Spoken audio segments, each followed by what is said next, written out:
58 লক্ষ নাম draft roll থেকে বাদ গেছে। রোহিঙ্গা কোথায়? কতজন রোহিঙ্গা, কতজন অনুপ্রবেশকারী? এই শান্তনু হচ্ছে তার এমপি। শান্তনুবাবু 50 টাকা 80 টাকা দিয়ে কার্ড বিক্রি করেছেন। আর ডকুমেন্টেশনে মহিলাদের বিরাট অসুবিধার জায়গা থাকবে, তার কারণ তারা লেখাপড়ার সুযোগ আমাদের সোসাইটিতে পায়নি। এখানে হিন্দু উদ্বাস্তু নমশূদ্র মতুয়া অধ্যুষিত জায়গায় 12 থেকে 15%। তাহলে আমরা যেটা বলেছিলাম সেটা হলো কি হলো না? তা আমরা তখনই বললাম যে এইটা যেদিকে নিয়ে যাওয়া হচ্ছে আসামের থেকেও খারাপ অবস্থা এখানে হবে। বাংলা শিল্প সংস্কৃতির পীঠস্থান। স্বাধীনতা সংগ্রামে বাংলার বিরাট অবদান। বাংলা ভাষায় কথা বলার অপরাধে তাদের হেনস্থার শিকার হতে হচ্ছে। বিজেপি শাসিত রাজ্যগুলোতে বেশি। বাংলাদেশে মৌলবাদীরা তো এই রবীন্দ্রনাথকেই আক্রমণ করেছে। রবীন্দ্রনাথের গান বন্ধ করে দিয়েছিল, কেন? ওকে কাজ করতে হবে মানে ডিয়ার লটারির দোকান লাগাতে হবে। মমতা বলেছে ঘুগনি আর চায়ের দোকান লাগাতে হবে। তাহলে এই বাংলাকে বিপন্নতা থেকে রক্ষা করতে হবে তো, এবং এটা তো সম্ভব। শুধু সম্ভব এই দুটো পার্টিকে সরিয়ে দিতে হবে। বামপন্থীরা যতদিন ছিল, লাস্ট ইলেকশন মানে 11 সালের ইলেকশন। দাদা, ইতিমধ্যেই যে চিত্র সামনে এসছে, বাংলাদেশে সংখ্যালঘুদের ওপর তথা হিন্দুদের ওপর ধরে ধরে অত্যাচার করা হচ্ছে, এবং অপরদিকে ভারতে তথা পশ্চিমবঙ্গে যে এসআইয়ের প্রক্রিয়াতে মতুয়াদের একটা বড় সমস্যার মধ্যে পড়তে হবে, এমনটাই আশঙ্কা বামেরা তথা আপনারা আগেই করেছিলেন। আমার প্রশ্ন, বর্তমানে যেই পরিস্থিতি আপনারা আগেই করেছিলেন, তবে মতুয়াদের কি সেই একই চিত্র হতে চলেছে যেটা বাংলাদেশের জনসংখ্যার হচ্ছে বর্তমানে? অলরেডি তো হয়েছে। দেখা যাচ্ছে যে এরা যে তথ্য দিয়েছে ইলেকশন কমিশন, 58 লক্ষ নাম ড্রাফট রোল থেকে বাদ গেছে। এই 58 লক্ষ কারা? এদের মধ্যে বিরাট অংশ হচ্ছে মৃত, অন্য জায়গায় চলে যাওয়া মানুষ, আর যাদের একাধিকবার নাম আছে। রোহিঙ্গা কোথায়? কতজন রোহিঙ্গা, কতজন অনুপ্রবেশকারী? সেটা ইলেকশন কমিশন বলুক। আর ইলেকশন কমিশনকে চালাচ্ছে বিজেপি, বিজেপি বলুক।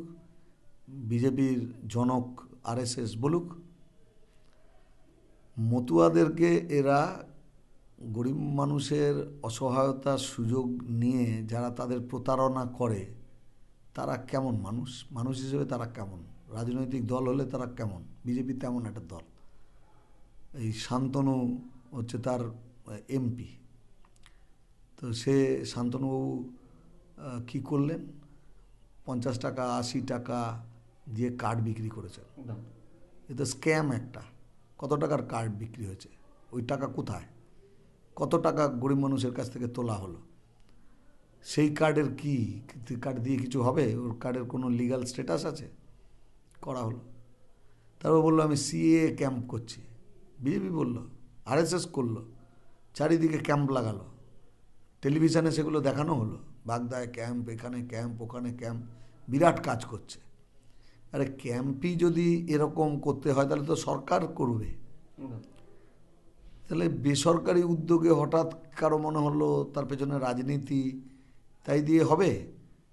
ইলেকশন কমিশন যে রুল আনলেন তার মধ্যে তো কোথাও লেখা নেই যে ওখানে আবেদন করলে তার রসিদ দেখালে নাম উঠে যাবে। তাহলে আবার একটা প্রতারণা মানুষকে।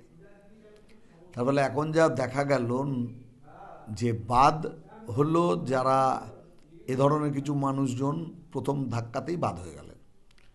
এবারে দ্বিতীয় যারা এরপরেও এসআইআরের ফর্ম জমা দিয়েছেন, ড্রাফট রোলে তাদের নাম আছে, কিন্তু এখন ওরা আরও 30 লক্ষ লোককে শুনানিতে ডাকবে বলে নোটিশ পাঠাবে।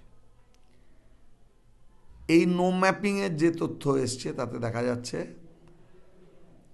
মুসলিম অধ্যুষিত কেন্দ্রগুলোতে নো ম্যাপিং 1%-এর থেকে কম, মানে অলমোস্ট পুরোটাই ম্যাপিং আছে। এই কথাটাই তো আমরা বলছিলাম। আর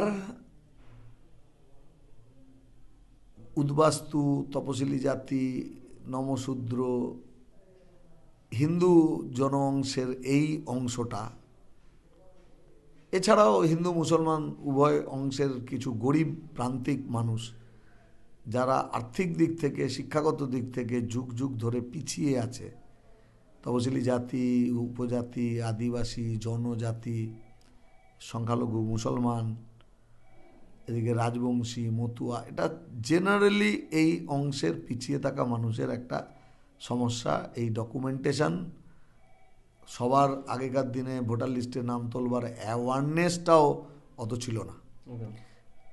আর ডকুমেন্টেশনে মহিলাদের বিরাট অসুবিধার জায়গা থাকবে, তার কারণ তারা লেখাপড়ার সুযোগ আমাদের সোসাইটিতে পায়নি, পিছিয়ে থেকেছে তারা। তাহলে এরা বিপদে পড়বে। এখন দেখা যাচ্ছে নো ম্যাপিং, তাতে এই জায়গা যেখানে হিন্দু উদ্বাস্তু অধ্যুষিত কেন্দ্র, বিশেষত নমশূদ্র, মতুয়া অধ্যুষিত কেন্দ্রগুলোতে 12 থেকে 15%। তাহলে যেখানে মুসলিম অধ্যুষিত জায়গাগুলোতে নো ম্যাপিং 1%-এর নিচে, সেখানে হিন্দু উদ্বাস্তু, নমশূদ্র, মতুয়া অধ্যুষিত জায়গায় 12 থেকে 15%। তাহলে আমরা যেটা বলেছিলাম সেটা হলো কি হলো না? একদম তো সেটাই হলো।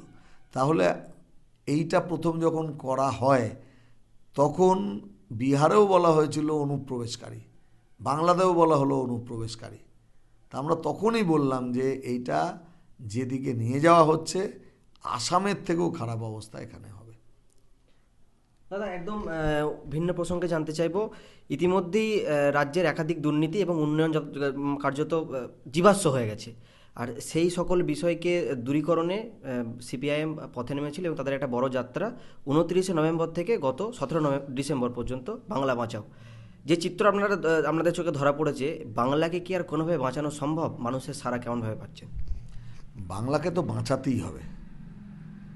বাংলার মতো একটা সুন্দর, যার একটা বিরাট গৌরবোজ্জ্বল অতীত আছে, কোন জায়গা আছে আমি গর্ববোধ করব না?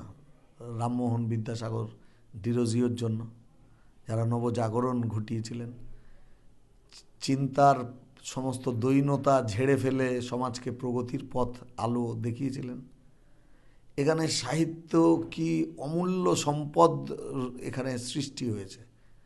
সে বঙ্কিমচন্দ্র, শরৎচন্দ্র, তারাশঙ্কর, বিভূতিভূষণ, সেই পথ বেয়ে রবীন্দ্রনাথ, নজরুল কিংবা জীবনানন্দ। আমাদের এখানে চলচ্চিত্রের কি মানে বর্ণময় ঐতিহ্য। এখানে ঋত্বিক, এখানে মৃণাল সেন, এখানে সত্যজিৎ রায়। তাই আমি যে কোনো জায়গায় তাকালে বাংলা শিল্প সংস্কৃতির পীঠস্থান। স্বাধীনতা সংগ্রামে বাংলার বিরাট অবদান। এখানে নেতাজি সুভাষ বোস, চিত্তরঞ্জন দাস কি এই কংগ্রেসের নেতৃত্বে যে আন্দোলন, স্বাধীনতা আন্দোলন, তার পাশাপাশি মাস্টারদা সূর্য সেন, প্রফুল্ল চাকি, বিনয় বাদল দীনেশ, অনুশীলন, যুগান্তর, যারা সশস্ত্র অভ্যুত্থানের মধ্যে দিয়ে দেশকে স্বাধীন করতে চেয়েছিলেন, অথবা মুজাফফর আহমেদরা, কমিউনিস্ট আন্দোলনের ধারা। তো এখানে হিন্দুত্ববাদী শক্তি কি মুসলিম মৌলবাদী শক্তি, এদের কোনো জায়গা এখানে ছিল না। এখন মমতার আমলে এটা হলো। তো এর মধ্যে দিয়ে যে সরকারের পত্তন তারা করলেন, তারা আমাদের শিক্ষায়, সংস্কৃতিতে যারা পীঠস্থান শীর্ষে ছিলেন, যে রাজ্য ভারতের স্বাধীনতা সংগ্রামে একটা গুরুত্বপূর্ণ ভূমিকা গ্রহণ করলেন, আজকে সেই বাংলার অবস্থা কি? এই দেশে বাংলার এই গ্লোরিয়াস রোল থাকা সত্ত্বেও বাংলা ভাষায় কথা বলার অপরাধে তাদের হেনস্থার শিকার হতে হচ্ছে। বিজেপি শাসিত রাজ্যগুলোতে বেশি। যে রবীন্দ্রনাথের লেখা গান ভারতের জাতীয় সঙ্গীত, সেই রবীন্দ্রনাথের গান গাইলে তার বিজেপি শাসিত রাজ্যে যে গাইবে তাকে জেলে পাঠাচ্ছে। রবীন্দ্রনাথ পাঠ্যতালিকা থেকে বাদ দিয়ে দিচ্ছে তাকে। বাংলাদেশে মৌলবাদীরা তো এই রবীন্দ্রনাথকেই আক্রমণ করেছে, রবীন্দ্রনাথের গান বন্ধ করে দিয়েছিল। সেখানে রবীন্দ্রনাথের গান গাওয়া হবে, লালনের গান গাওয়া হবে বলে তৈরি হয়েছিল প্রগতিশীল সাংস্কৃতিক আন্দোলন, যার মধ্যে থেকে ছায়ানট তৈরি হয়েছিল। সেই ছায়ানটকে ভেঙে চুরে আগুন লাগানো হয়েছে। উদীচি, তার এতে আগুন লাগানো হয়েছে। এগুলো বাংলাদেশে যা ঘটছে, ভারতেও একই ধরনের ঘটনা রবীন্দ্রনাথকে কেন্দ্র করে হচ্ছে। তো এখানে আর লেখাপড়া কিছু হবে না। আমাদের কলেজগুলোতে গেলে দেখা যাবে কোথাও 64টা ভর্তি হয়েছে, কোথাও 50টা ভর্তি হয়েছে। সব প্রাইভেট কোম্পানিতে পড়তে যাচ্ছে। তো এখন 7 লাখ 8 লাখ থেকে 20 লাখ টাকা খরচা করে গ্র্যাজুয়েশন করাবে এরকম মানুষ কজন? তাহলে অধিকাংশ ছেলে মেয়ে লেখাপড়া করবে না। এ লেভেলে হয়ে গেল সরকারি শিক্ষা, সরকারি স্কুল, সরকারি কলেজ, মানে পড়াশোনা হয় না। ছেলে মেয়েদেরও আর কোনো আগ্রহ নেই পড়াশোনার প্রতি, কারণ তারা জানে যে এই শিক্ষার সঙ্গে কাজের কোনো যোগ নেই। কেন, ওকে কাজ করতে হবে মানে ডিয়ার লটারি দোকান লাগাতে হবে। মমতা বলেছে ঘুগনি আর চায়ের দোকান লাগাতে হবে। আগে বলেছিল চপ, এখন বোধহয় চপটা খারাপ যাচ্ছে, তার জন্য ঘুগনি আর চায় আসতে বলেছে। গিগ ওয়ার্কার্স, কঠিন পেশা, কিন্তু ভগবান হচ্ছে মালিক। ইন্টারনেটের মধ্যে দিয়ে ফোন, মালিক চোখে দেখছে না, বাড়িতে বসে বা বাড়ির থেকে বেরিয়ে কাজ, রাস্তায় রাস্তায় কাজ, ক টাকা মাইনে পাচ্ছে, মানে রোজগার হচ্ছে। যেখানে যা কাজ আছে সেই কাজের রোজগার হচ্ছে 7,000 8,000 থেকে বড় জোর 14,000 অবধি, যে যা করছে। একে ভাতার টোপ দাও, এটা পাইয়ে দেবো ওটা পাইয়ে দেবো বলো। খারাপ অনৈতিক রাস্তায়, নেশাতে, মদের দোকানের পর দোকান খুলে দিয়েছে, খাও। তাহলে আমার শিক্ষা, স্বাস্থ্য, কর্মসংস্থান শেষ। এক বাংলার অফুরন্ত ছেলেমেয়ে বাইরে চলে যাচ্ছে কাজ করতে, পরিযায়ী শ্রমিক, যারা হেনস্থার শিকার হচ্ছে। এ শুধু কি গরিব মানুষ, পিছিয়ে থাকা মানুষ? আমি যদি শহরে মধ্যবিত্ত এলাকায় যাই, যেখানে উচ্চশিক্ষিত ছেলেমেয়েদের খোঁজ নিই, দেখবো তো পুনেতে আছে, ব্যাঙ্গালোর আছে, হায়দ্রাবাদ আছে, অথবা পৃথিবীর অন্য কোনো দেশে চলে গিয়েছে। তাহলে মাইগ্রেশন গরিব অঞ্চলে আছে, মাইগ্রেশন মধ্যবিত্ত অঞ্চলে আছে। আর যারা এই দুই মাইগ্রেশনের মধ্যে পড়ল না, তারা এখানে যা আছে সেটাতেই কোনোভাবে দিন গুজরান করবার চেষ্টা করছে, আর অপশান নেই তার কাছে। তাহলে এই বাংলাকে বিপন্নতা থেকে রক্ষা করতে হবে তো, এবং এটা তো সম্ভব, শুধু সম্ভব এই দুটো পার্টিকে সরিয়ে দিতে হবে। বামপন্থীরা যতদিন ছিল, লাস্ট ইলেকশন মানে 11 সালের ইলেকশন,